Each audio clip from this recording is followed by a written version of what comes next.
નમસ્તે વિદ્યાર્થી મિત્રો, શ્રી નીલરાજ શૈક્ષણિક સંકુલની યુટ્યુબ ચેનલ પર આપ સૌનું સ્વાગત કરું છું.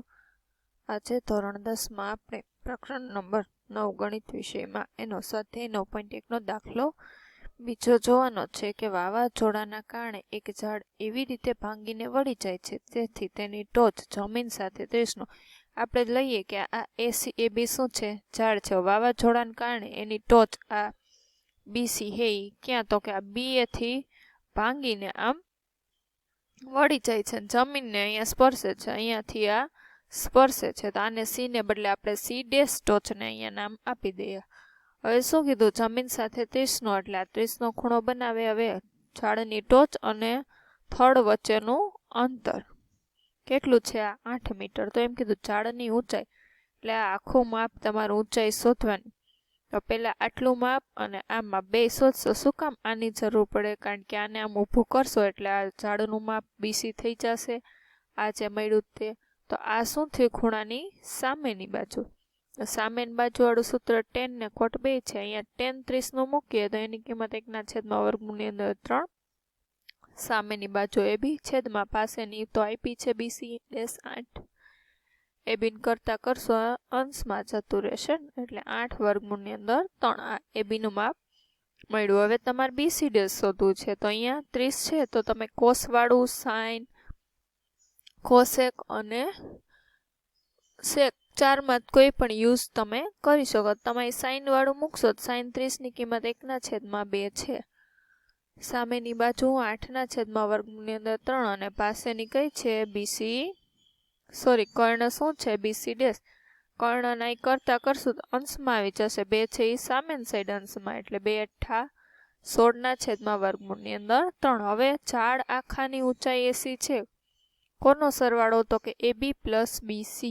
હવે અહીંયા આપણે ખબર છે ને કે BC બરાબર BC ડેશ, બે સેમ જ છે, એટલે BC ડેશનું માપ છે એ જ BC નું છે. એ મૂકી દીધું. સરખા છેદ છે એટલે આપણને ખબર સમછેદી હોય એટલે એકવાર જ લખવાનો. 16 ને 8 24/3. હવે અહીં વર્ગમૂળની અંદર 3 છે, આનું વર્ગમૂળ નીકળે નહીં, એટલે છેદ આપણે જોવાના કે ક્યાંય આના અવયવ પાડીએ ને 3 આવે છે, તો કે હા 8 તેરી 24. હવે 3 ને આપણે આમ લખી શકીએ ને, વર્ગમૂળની અંદર 3 ગુણ્યા વર્ગમૂળની અંદર 3. આ એક વખત કેન્સલ થઈ જશે, વધશે શું? તો કે 8/3 મીટર. તેવી રીતે દાખલા નંબર 3 છે કે એક ઠેકેદાર બાળકોને રમવા બગીચામાં 2 લપસણી લગાવી છે. લપસણી આપણે લસરપટ્ટી કહીએ. એક 5 વર્ષથી ઓછી ઉંમરના બાળકો માટે જમીનથી ઉપરનો છેડો 1.5 મીટર રહે. કે આવી 2 લપસણી કે આ જમીનથી ઉપરનો છેડો છે આ 1.5 મીટર રહે અને જમીન સાથે ખૂણો કેટલાનો બનાવે? તો કે 30નો. આ 1.5 મીટર ને આ ખૂણો 30નો. પછી બીજી લસરપટ્ટીમાં એ ખૂણો કેટલાનો? તો કે 3 મીટરનો, આ સીધો ઢાળ. અને આ ખૂણો કેટલાનો? તો કે 60નો. તો બંને કિસ્સામાં લપસણીની લંબાઈ કીધી છે, એટલે આપણે આ માપ બેમાં શોધવાનું છે. કયું સૂત્ર આવશે? જો હજી સામેની બાજુ આપીને કર્ણ 2 છે, સાઇન ને કોસેક.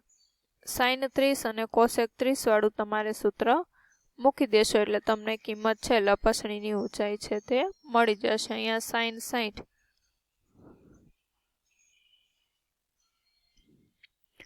દાખલો 4 છે કે ટાવરના પાયાથી 30 મીટર દૂર રહેલા જમીન પરના બિંદુથી ટાવરની ટોચના ઉત્સેદ કોણનું માપ કેટલું છે? આપણે સીધો નથી થતો.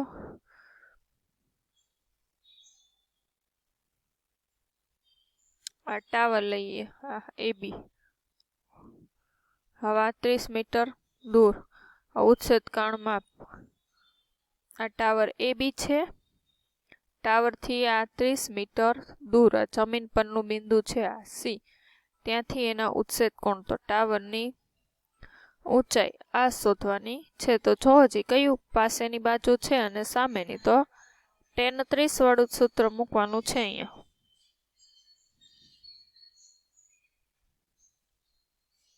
સામેની બાજુ AB ને પાસેની BC tan 30 ની કિંમત શું થાય? 1/2 વર્ગમૂળની અંદર 3 બરાબર સામેની AB ને પાસેની શું થાય? તો કે 30. AB ને કરતા કરશું તો શું થશે? 30/2 વર્ગમૂળની અંદર 3. આ પછીનું સ્ટેપ છે હો, તેથી કરીને લખવાનું બરાબર AB. હવે આમાં જોવો જે અવયવ પાડો છે 3 આવે એવું, તો 10 તેરી 30 આમ પાડી શકો ને, છેદમાં વર્ગમૂળની અંદર 3 બરાબર AB. હવે આના આપણે 2 વખત લખી શકીએ, 10 ગુણ્યા √3 ગુણ્યા √3 છેદમાં √3 બરાબર AB.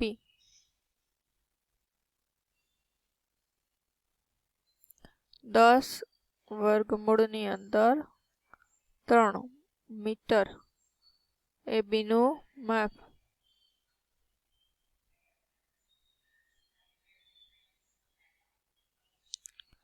ટાવરની ઊંચાઈ મળી ગઈ.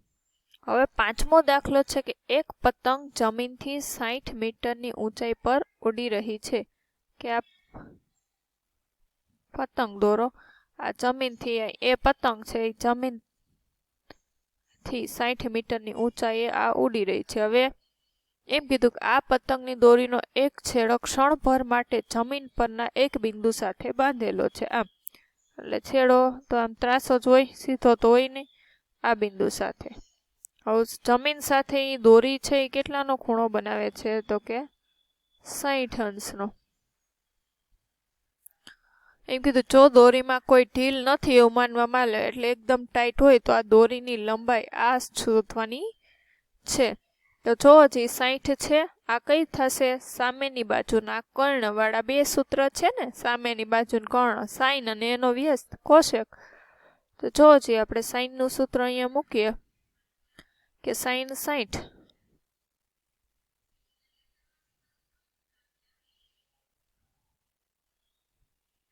શું થશે? સામેની AB છેદમાં 80.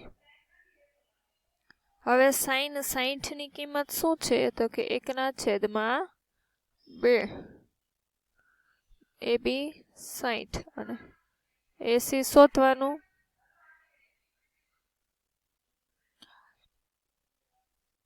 સોરી, સાઈન 60 ની કિંમત વર્ગમૂળની અંદર 3/2 છે. હવે AB ને કરતા કરશું એટલે અહીંયા જશે 2, અહીંયા જશે 3, અહીંયા જશે. AB બરાબર હવે 60 ગુણ્યા 2 છેદમાં કેટલા આવશે? AB. હવે 60 ને આપણે 2 એમનેમ જ રહેવા દઈએ. જો તમારે ગુણાકાર કરવો હોય તો કરી નાખવાનું. 60 2 120, પછી 40 તેરી 120, અને એમ ના કરવું હોય તો શું થશે? આના અવયવ પાડવાના કે 20 તેરી 60 એટલે 3 ગુણ્યા 20. આ 60 ના અવયવ પાડ્યા અને 2 તો હતું જ તે ગુણ્યા અહીંયા છેદમાં AB નો આવે, શું આવે? વર્ગમૂળની અંદર 3 વર્ગમૂળની અંદર 3. હવે વર્ગમૂળની અંદર 3 ગુણ્યા વર્ગમૂળની અંદર 3, 20 દુ કેટલા થશે? 40 છેદમાં વર્ગમૂળની અંદર 3. √3 કેન્સલ. શું વધશે? 40 વર્ગમૂળની અંદર 3.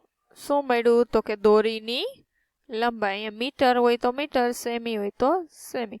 તો આપણે 5 દાખલા હતા તે આ વર્ષ માટે સિલેબસમાં છે અને ઉદાહરણ 1 થી 3 છે ત્રિકોણમિતિય ગુણોત્તર. બાકીના 6 થી જે 16 દાખલા છે એ આ વર્ષ માટે સિલેબસમાંથી નીકળી ગયા છે. તો તમારે 5 જ છે, સાવ ઇઝી દાખલા છે. ત્રિકોણમિતિય ગુણોત્તર છે એના સૂત્ર તમારે યાદ રાખવાના, પાકા કરવાના છે. તો અહીંયા આપણું ચેપ્ટર નંબર 9 પ્રકરણ છે તે પૂર્ણ થાય છે. આપણે મોટા ભાગનો કોર્સ ગણિતમાં પૂર્ણ થઈ જ ગયો છે. 5 કે 6 ચેપ્ટર જ બાકી છે.